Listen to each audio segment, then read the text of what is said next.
আজকে আমাদের বাড়িতে রান্না হচ্ছে একটা স্পেশাল রেসিপি। তো মাকে আমি রেসিপিটা বলেছিলাম, তো মা বলেছে চলো করা যাক। রেসিপিটা হচ্ছে চিংড়ি মাছ দিয়ে কাঁঠালের বীজের ডাল। তো রান্নাটা করছে আমার শাশুড়ি মাই। তো ফার্স্টে কড়াইতে তেল দিয়ে শুকনো লঙ্কা আর তেজপাতা দিয়ে দিতে হবে। আর এখানে মা আগে থেকেই কাঁঠালের বীজগুলিকে সেদ্ধ করে রেখেছিল, তার সঙ্গে মশলাটাও রেডি করে রেখেছিল।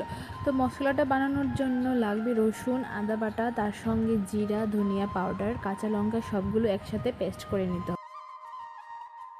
তো এখানে শুকনো লঙ্কা আর তেজপাতাগুলি ভাজা হয়ে গেলে কিছুক্ষণ পর পেঁয়াজ কুচিগুলি দিয়ে দিতে হবে। আর পেঁয়াজ কুচিগুলি একটু হালকা ব্রাউনিশ হলে পেস্ট করা মশলাটাও দিয়ে দিতে হবে। তারপর মশলাটা দিয়ে কিছুক্ষণ ভালো করে ভাজতে হবে। তারপর ভেজে ওই আগে থেকে সেদ্ধ করে রাখা কাঁঠালের বীজের ডালটা আমাদের এখানে দিয়ে দিতে হবে।